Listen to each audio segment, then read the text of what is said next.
Hello everyone and welcome back. In this series of slides, we're going to explore further idea generation. Please watch idea generation 1 before you watch this set of slides, because this is a continuation from idea generation 1. How to create a business idea. Some of the questions you can ask yourself is, what qualifications do you have? Maybe you could even write these down. What work experience do you have? What are your hobbies? For example, painting, designing, cooking, baking. What are your interests? For example, exercising, playing an instrument. Are there any major events that you've worked on or that you've attended? Some people start a business after, like they start a wedding planning business, for instance, after planning their own wedding and just identifying the gaps that are there in the industry. Then they start either a wedding planner business or supplying of some of the accessories that are required for a wedding. What are the trends in the world? It could be fashion, technology, health, beauty. Have you seen anything interesting online, in magazines, in newspapers? What resources do you have currently? This could be land. You could have land at your house. Maybe you stay on a big stand. You've got a big garden. Is it something that you can use to create something or to grow something that you can sell, in the process creating a business? Now, as we go through these questions, can you please write down at least 2 or 3, and feel free to pause the videos and go back and look at those questions again. What have you heard people ask for in your community? What are some of the bad experiences that you've had? It could be you couldn't find transport after 10 p.m., for instance. Then you think maybe there's a need for a shuttle service, an evening shuttle service. What are the common needs or everyday problems that you face? What do you struggle finding in your community? I mean, for some problems, it's probably, you can say, I have to prepare kids' sandwiches early in the morning, maybe around 6, and the tuck shops are closed. So I can't buy bread for the children to buy bread in the morning. So either I have to buy it the evening before, or they go without bread, and I have to find an alternative for the kids' lunch. And that could be a problem that you can solve. Maybe you can actually start delivering bread in your community at 5 a.m., for instance. Now, to guide you in generating your business idea, you now need to look at things from a different perspective. So, for example, I've got land. What if I grow vegetables on this land? What if I grow peppers, tomatoes, onions, and then I can sell them?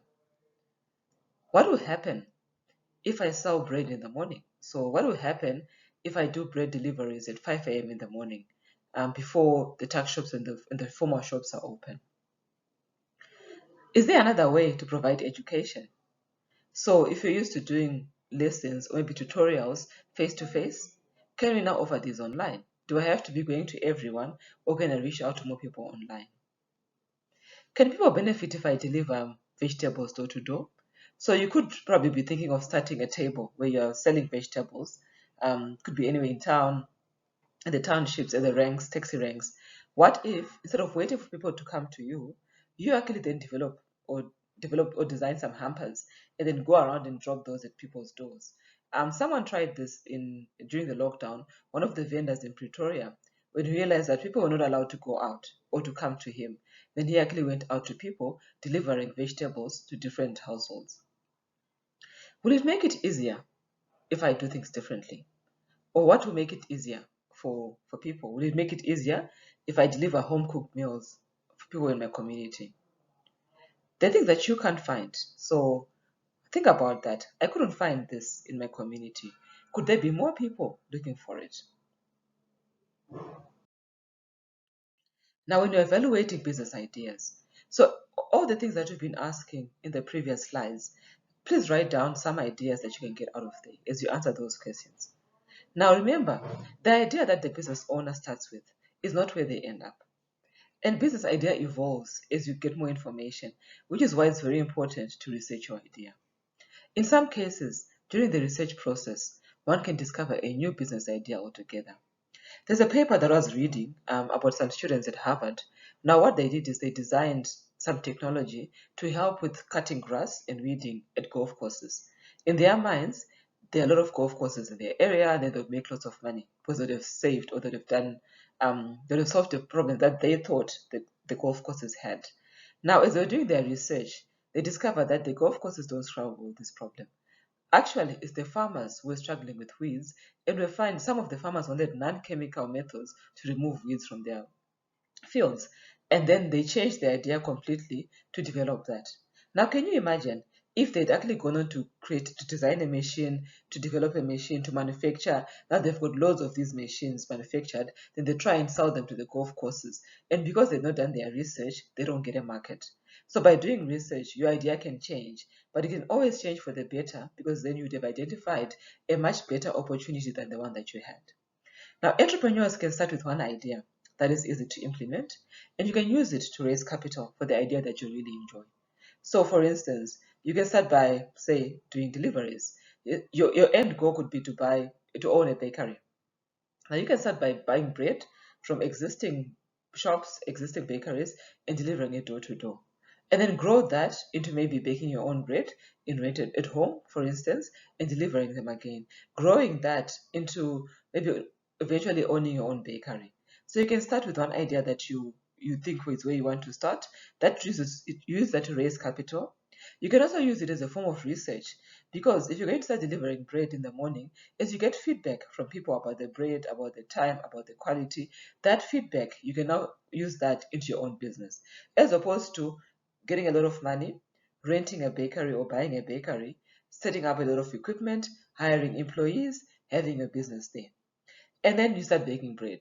Only then do you realize that one, maybe people don't even want bread in that area, or they don't like the type of bread that you're baking, they prefer a certain type. Now you've already invested a lot upfront, and then you're going to incur a loss because now you're going to have to pay for this equipment if you bought it on credit. You've literally put in funding or money into a business that's not going to work. So you're not going to generate the revenues that you're expecting to generate. How do you turn it into an idea? So now let's go back to the previous slides. I think the first two slides that we went through. And now please go there and then select as many ideas as you like from your list.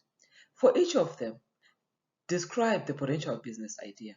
So for instance, when we wrote your skills, if you say my skills teaching or qualification is being a teacher, then you now need to develop it into an idea. The example follows on the side below. So for example, my hobby is baking. So what is the business idea that you can get from this? I'll bake cakes and cupcakes for events. My interest is exercising. So what does this mean? How can I convert this into a business idea? I'll create exercise routines for people and sell them, or I'll offer exercises in the exercise classes in the park for a fee. My interest is eating healthy, or I'm a vegetarian, or I'm a vegan. So how can I turn this into a business idea? I'll create eating plans or cooked meals that I can now sell to people. Now, please go back to those slides and write the business opportunities that you can get from each and every one of the ideas that you described or the problems that you are facing, the new legislation, everything that you described there. Let's see how you can turn that into business ideas. In the next slide, the next set of slides, which is idea generation 3, we're going to explore further and to see how do we evaluate and how do we identify the idea that we can start implementing now or that we can start with while we raise capital or lead into the next business idea. Thank you for watching.